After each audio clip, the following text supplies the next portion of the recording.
All right, IBAASL2. We're almost to the end of our probability unit. Today we're going to talk about tree diagrams. I kind of alluded to tree diagrams on the last warm-up, but today we're going to officially do them. So, first problem, if a bag has 5 red tokens in it and 2 green tokens, and we're going to take two tokens out, one at a time from the bag. So we're going to pull a token and then pull the second token. There's 2 different situations here. One where we're replacing the token into the bag, and the other one where we're not replacing it.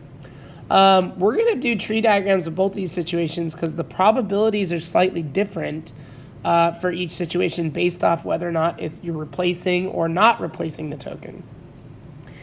So if we're going to pull 2 tokens, the first branch here, because there's only 2 colors, red and green, is going to be red or green. Then with the top branch, that assumes you pull a red first, and when you pull your second token, there's going to be a second set of tree branches where you could pull red or green again.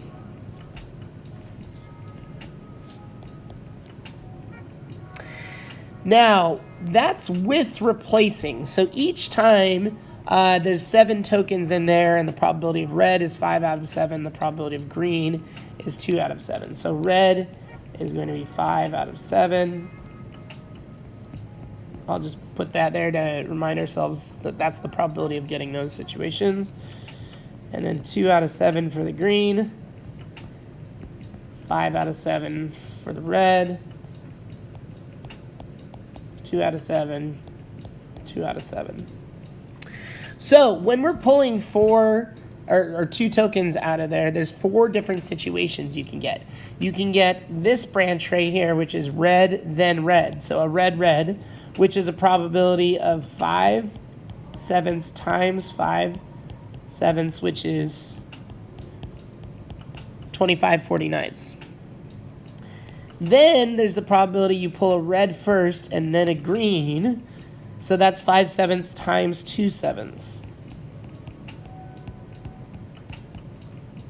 So this is a probability of 10/49. Then if you go this path of green, then red, that's going to be 2 sevenths times 5 sevenths, which is another 10/49. And then the final path, which is green, green, which is 2 sevenths times 2 sevenths, which is 4/49.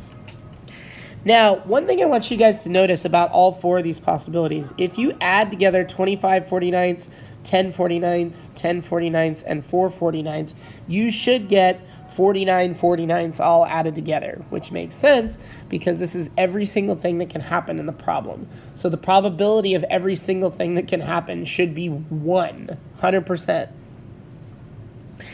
Now let's do the same thing again, but let's draw a tree diagram without replacement. So it's still going to look similar, that the first step is red or green, and the second step is red or green.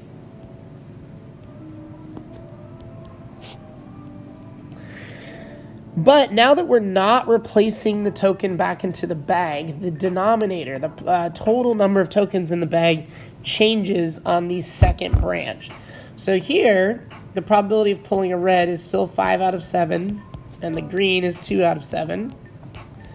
But then this path right here assumes that you've already pulled a red, so there's 6 left in the bag. Well, there's 4 left in the 4 red tokens left in the bag out of 6. So this one is going to be 4, 6. Now, in terms of this path, going from red to green, you've already pulled a red, so there's 6 total tokens left, but there's only 2 of them that are green. So this will be 2, 6. Then this path, you pull a green, then a red. So there would be 5 out of 6 left for that red. And then you pull a green and a green. So this one would actually be 1 out of 6 because it assumes you've already pulled that green. So for this branch, the top red branch, we get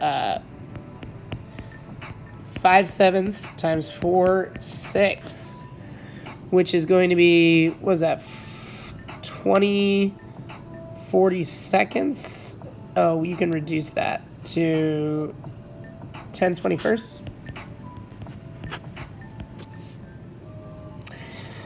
Then this branch, the red then green, is going to be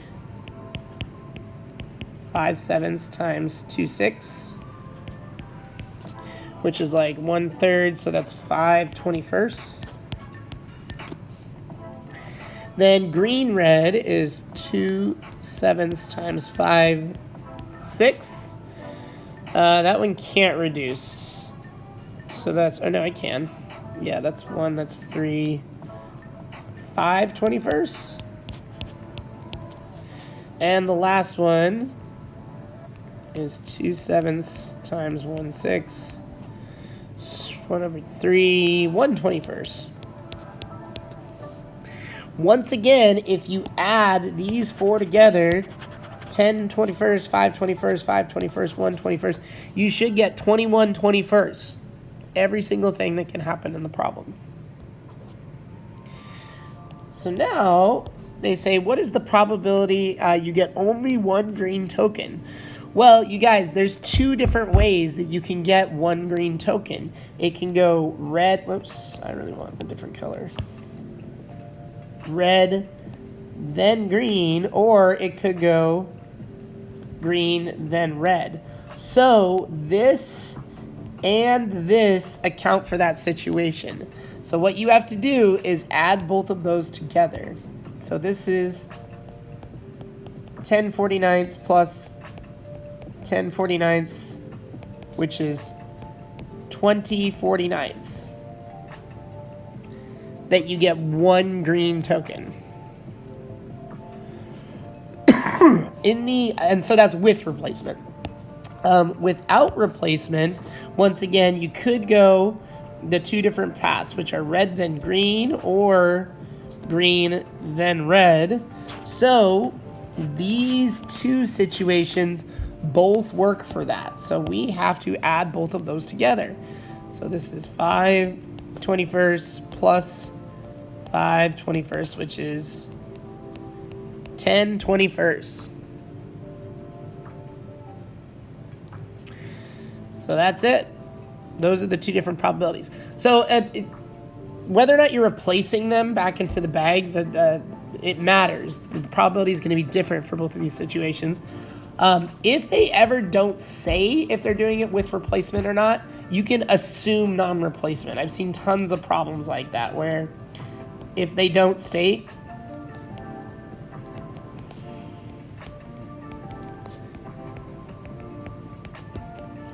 you can assume non-replacement.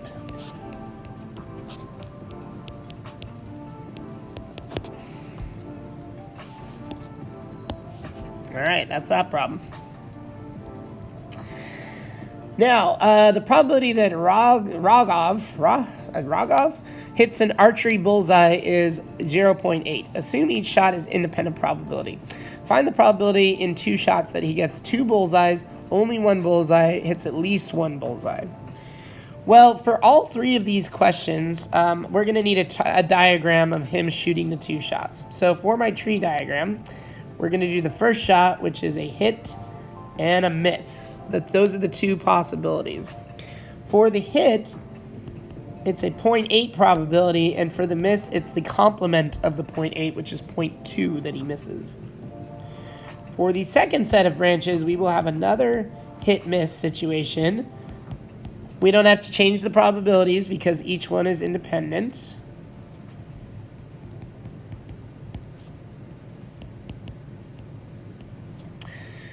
So for each of these branches, we're just going to multiply each respective probability. So for the first one, 0.8 times 0.8, so for a hit situation is going to be 0.64. Then first shot hits, second shot misses is going to be 0.16. And then if we get a miss hit, it's like the opposite of that, but it's still 0.16. I mean, not the opposite, it's the opposite order. A miss, then a hit. And then a miss, a 0.2 times a 0.2 is a 0.04. No, pretty sure it is. Just checking because it's still early in the morning. Yes. So miss is 0.04. Once again, a quick check is that all of these should add up to a probability of 1. So 0.16 times 2 is 0.32, 0.96 plus 0.04. It does. They all add up to 1. So the probability of a hit, then a hit, in their notation would be the intersection of a hit and a hit, which is 0.64. The probability that he only gets one bullseye, there's two different ways that can happen. So that's the probability of a hit and a miss. Because there's two of them, that's 0.16 plus 0.16, which equals 0.32. And then the probability of hitting at least one. This, you could add up the three situations of getting at least one. So like here he gets one, here he gets one, and here he gets both of them. But sometimes it's quicker just to subtract out the probability of none. So the probability of at least one is 1 minus the probability of none. So that's 1 minus 0.04, which equals 0.96. So it's a 0.96 probability that he gets at least one bullseye.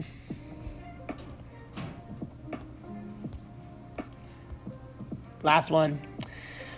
Riley's playing tennis. When her first serve goes in, the probability she'll win the point is 0.75. So she serves once. When the serve is good, that means she's going to have a 0.75 chance of winning the point. Then if she misses the first serve, I don't know if you guys are tennis aficionados, but if you miss the first serve, you get a second one. Like if the first one doesn't go in the box, you get one more chance. So when she has to use her second serve, the probability that she wins the point is 0.45. Okay, so let's see. Let's highlight some things. When first serve goes in, she's got a 0.75 chance of winning.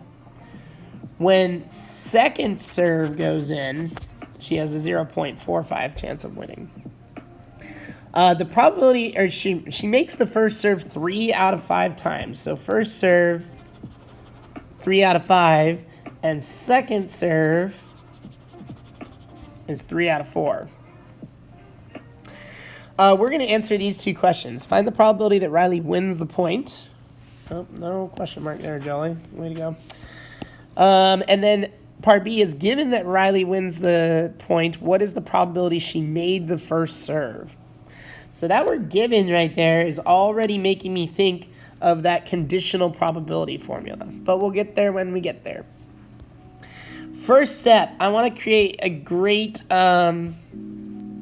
tree diagram of this situation because it's kind of a unique tree diagram.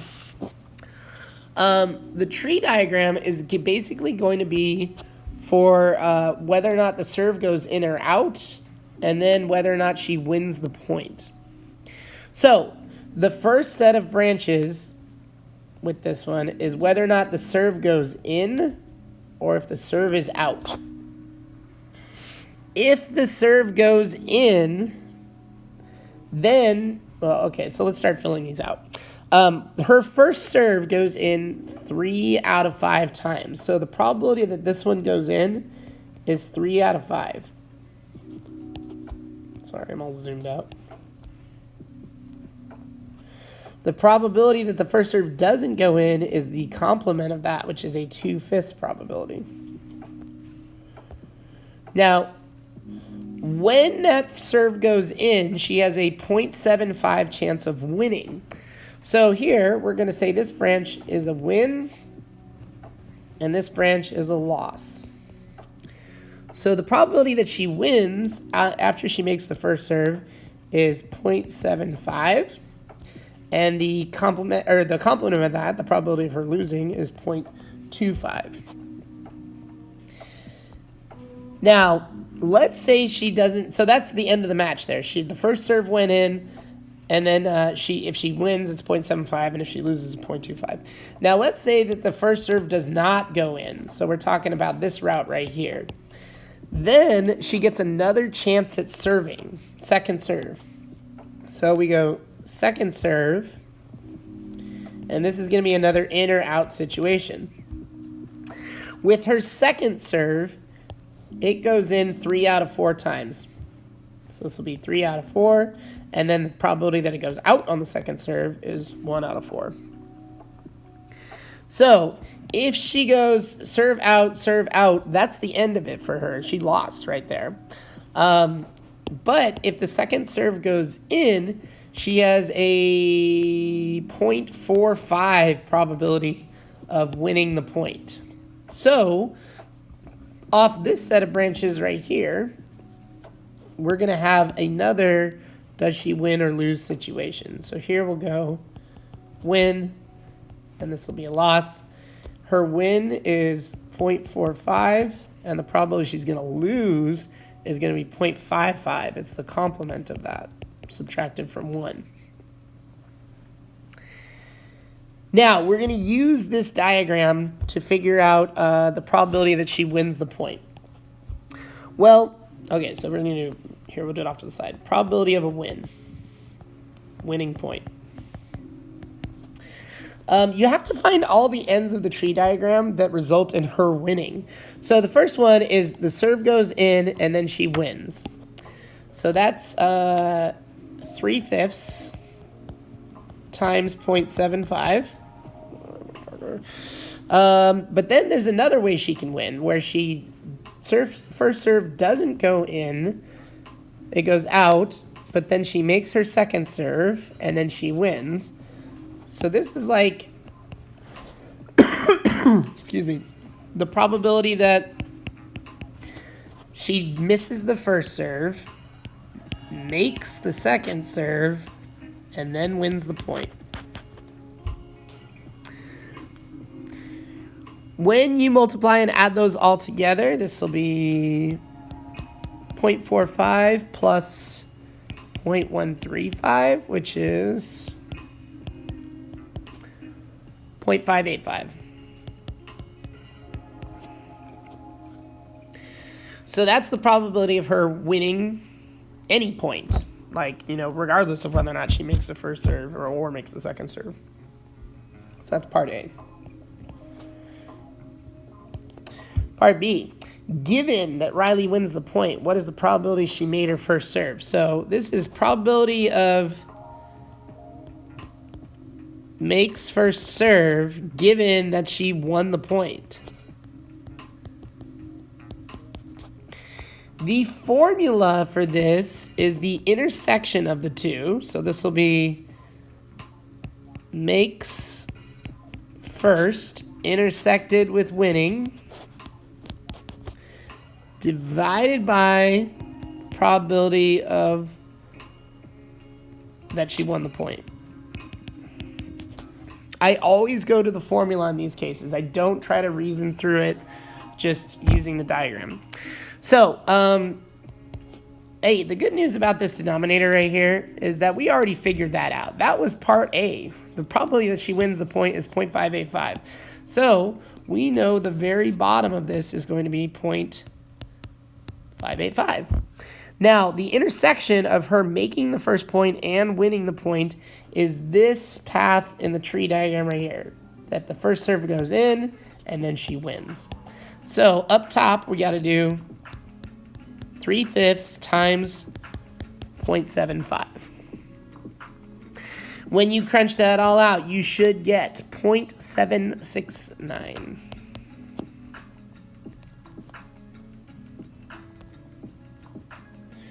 There's the whole problem. All right, you guys, that's all I got for us today. Please ask me questions in class. Good luck.